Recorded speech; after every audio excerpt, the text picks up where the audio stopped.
Hello, everyone, and welcome back to English 1110. This is K-Swizzle signing in for week 9 of the semester, and I am bringing you your week 9 overview. This, of course, is going to take you through what you have going on for this week, but much of what is happening for this week should probably not be too surprising because last week's materials did address thinking about kind of last week and this week as sort of a joint project together. This is, of course, for the week of July 4th to July 10th. But without further ado, let's go ahead and dive into what you've got going on and talk about an extra credit opportunity that you also have on the table. So I ask first that you watch the video titled Week 9 Overview, which if you are watching/listening to this lecture, you are already doing. Then I ask that you watch the video titled Week 9 Lecture, Refining the Primary Source Analysis. Now, if you recall from last week, we are very much thinking about this second core assignment as our focus. And so depending on what approach you took last week, maybe you decided to write discussion board post number 3, maybe you decided not to work on it and you're going to do it this week. But either way, we are building continuously towards the primary source analysis so that we can be thinking about, what primary source are you selecting? How are you kind of sketching out what concepts or topics you're interested in working with? And just more specifically, how are you connecting all of these things to Americanness in the course of preparing this traditional essay? Okay, so that is going to be what this lecture for this week really focuses on, is really thinking about kind of writing strategies and analytical approaches to help you as you continue to focus in on the PSA. Finally, I ask that you complete the following assignment, which is the primary source analysis. Now, as a reminder, in July, you do have until the last day of the month to turn everything into me. I do caution against doing this approach with discussion board post number 3 and the primary source analysis, only because the issue that arises here is that you have a situation where, the next core assignment, which is the annotated bibliography, does require that you've already completed the primary source analysis in order to do it.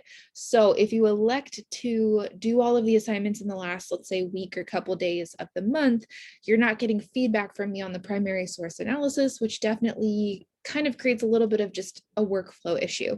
I will be working on grading the concentrated close read this week. And so you can also anticipate feedback from me on your CCR that's kind of meant to help you as you write the PSA. But just as a reminder, since assignments do build on each other, it gets a little logistically tricky to try to turn in the PSA at the same time that you're turning in the annotated bibliography.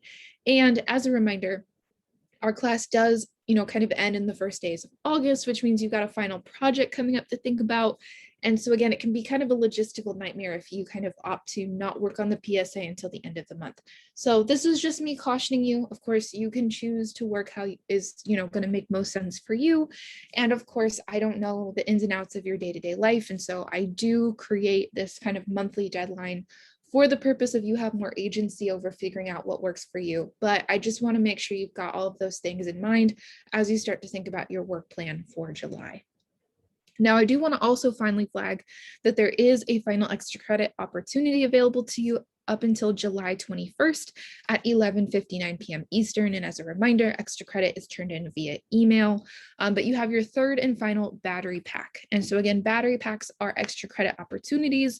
And when they are submitted to me, I add them to an assignment that could really benefit from those extra credit points. Okay, and then I comment on the Carmen portal like, hey, this was the date that I added these extra credit points so that you're aware of where it went. Okay, but I tend to, depending on kind of how you're doing in the class, if you're someone who's been doing consistently well on the process posts and you've completed some of the previous ones, I should say, I sometimes hold off on kind of putting the battery pack points in just because it can be kind of more beneficial on those larger assignments. But for battery pack number 3, it is all about formulating an argument. I don't know why I always stumble when I say that word. There are 5 extra credit points possible for completing this assignment. And the deadline again is Wednesday, July 21st at 11:59 p.m. Eastern. And you would email this assignment to me at sweeney.464@buckeyemail.osu.edu, either as a PDF or a Word document. Now, the overview for this extra credit opportunity is that you'll select one of the following prompts to complete. Your goal is to write a 2 to 3 page double-spaced response paper that features an argument paragraph, body paragraphs, and a brief conclusion. In your body paragraphs, close read 1 to 2 scenes from the selected film. When writing these paragraphs, follow the acronym TREAT. Now, TREAT is T for topic sentence that makes a claim, R for review the scene or summarize, E for examine the strategy, A for analyze its effectiveness, and T for transition to next topic. If the acronym treat doesn't look familiar to you and just kind of these different steps don't look familiar, I definitely recommend that you revisit the kind of writing the concentrated close read lecture, because that's where I really dive into kind of the ins and outs of treat, though I will also kind of talk about writing strategy this week as well. But really the kind of thing here with the battery pack opportunity here is that it's another opportunity to practice kind of your writing skills in terms of writing a traditional essay, but also just kind of gives you an opportunity to, if you're worried about maybe one of the core assignments, let's say maybe either the concentrated, the close read, or the primary source analysis, you just didn't feel like you did your best, or you just feel nervous about it, doing, you know, an extra credit assignment can be a good way to kind of add some cushion to that grade, okay? Now you have 3 prompts. The first is, this is Halloween. It's Christmas time. Watch the film The Nightmare Before Christmas. Write a brief argumentative essay in which you decide if the film is a Halloween movie or a Christmas movie. You are not permitted to say that it is both. Instead, your goal is to decide which holiday the film is about. Your argument should explain why you have taken the position that you have on the film. For example, if you have decided that The Nightmare Before Christmas is a Halloween movie, what visual or verbal evidence in the film supports this reading? If you have decided that The Nightmare Before Christmas is a Christmas movie, what visual or verbal evidence in the film supports this reading? Your response paper should include close readings of 1 or 2 scenes from the film. Your paper must feature 1 to 2 close readings and a clear thesis statement to receive credit. Each of your body paragraphs should follow the TREAT acronym. Okay. So if you notice, this obviously is very holiday themed. I generally use this battery pack prompt in kind of October, November, December time. But I felt that, you know, I don't know, I just felt like it would be kind of a fun one to include in the summer version of this class. So it's kind of a, you know, not necessarily directly related to what we've been talking about, because I switch up kind of the different texts that we work with each semester in English 1110. But this is kind of an opportunity for you to watch a particular film and have to make an argument about if it's a Halloween film or a Christmas film. Again, you can't say that it is both of them. So the idea here is that you're practicing making an argument about something where people disagree about if it's one or the other, or sometimes find themselves in the middle. And so your goal is to really think about how you are taking something and focusing in on critical details that support your point and kind of help you demonstrate that your point and argument are valid. Now, of course, this is a little bit different than what we've done in our class, in that the prompt is asking you, and all of the prompts are asking you to watch a movie, and we aren't working with movie text in their entirety in this class, but this can be a really good opportunity for you, that if you are interested in kind of writing about film, this is an exercise in kind of figuring out how to take 1 or 2 scenes from a movie and close reading those, okay? So that's your first option. Your second option is the best holiday movie of all time. Watch any film that you believe is a holiday movie. Write a brief argumentative essay in which you discuss why this film is the greatest holiday movie of all time. It will be important that you establish in the introductory section of your paper what criteria you are using to determine what constitutes the best. When you characterize a holiday film as being the best, what criteria are you using to determine its superiority over other holiday films? What defines a great holiday film, particularly one that is the best of all time? Does the mise en scène, that is the film setting, backgrounds, costuming, props, lighting, etc., need to include certain visual details for the film to be an enjoyable and great holiday film? Once you develop a criteria by which a holiday film's excellence can be evaluated, discuss the visual and verbal evidence in the film that supports your argument. Your response paper should include close readings of 1 or 2 scenes from the film. Your paper must feature 1 to 2 close readings and a clear thesis statement to receive credit. Each of your body paragraphs should follow the TREAT acronym. Okay, so prompt number 2, you've got a lot of creative freedom here. You can pick any movie that you want that you argue is a holiday film. So for example, maybe you select one of the Purge movies, because they're typically released around the 4th of July, and maybe you want to make an argument about why the Purge movies are, you know, 4th of July holiday movies.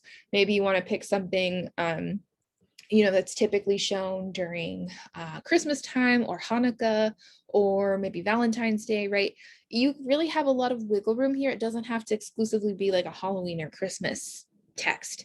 And so your goal here is to just really kind of get some practice with articulating these evaluative terms that we use, like effective, convincing, successful, right? I want you to kind of practice thinking through, how do we define what that means? What is the metric that we apply to identify and recognize that something is working well? This, in a lot of ways, is a prompt that builds on what we did during our comics and zine week, when I was asking you to think about, what constitutes an engaging comic cover. Same kind of approach here. What constitutes a holiday movie even being a holiday movie? And, what makes it the best holiday movie in your mind? Okay. So you want to be really clear about how you're defining and applying these terms. And finally, prompt number 3 is it even a holiday movie? Watch the film Die Hard, write a brief argumentative essay in which you decide if the film was a holiday movie or not a holiday movie at all. It will be important that you establish in the introductory section of your paper what criteria you are using to determine if a film is a holiday movie or not. What defines a holiday film, particularly a Christmas film? For example, does it matter what time of year a film is released for it to qualify as a holiday film? Does the mise en scène, that is the film setting, backgrounds, costuming, props, lighting, etc., need to include certain visual details for the film to qualify as a holiday film? Once you develop a criteria by which a film's holiday spirit can be evaluated, discuss the visual and verbal evidence in the film that supports your argument. Your response paper should include close readings of 1 or 2 scenes from the film. Your paper must feature 1 to 2 close readings and a clear thesis statement to receive credit. Each of your body paragraphs should follow the TREAT acronym. So here you have a specific movie you've got to watch, and you've got to make an argument of, is it a holiday movie or not? Okay. And so you want to provide really clear evidence and details for how you are supporting the argument that you are ultimately making. So those are your 3 options if you choose to do extra credit. As a reminder, battery packs are entirely optional. You are not required to do them. They are just optional extra credit opportunities if you would like to pursue them. Battery packs number 1 and 2 have already passed in terms of deadline, but you still got battery pack number 3 if you are interested. So that is everything that I have for you today in English 1110. I will talk to you again when we get to the in-depth lecture and when we talk and focus on kind of the primary source analysis and just kind of what those next steps will look like as you transition from the discussion board post number 3 to the second core assignment. All right, everyone, take care. I hope that you had a lovely weekend. And as always, email me if you've got questions, or check in with me during office hours, or email me to schedule an alternate appointment time if my office hours don't work for you. All right, everyone, have a good day. Bye.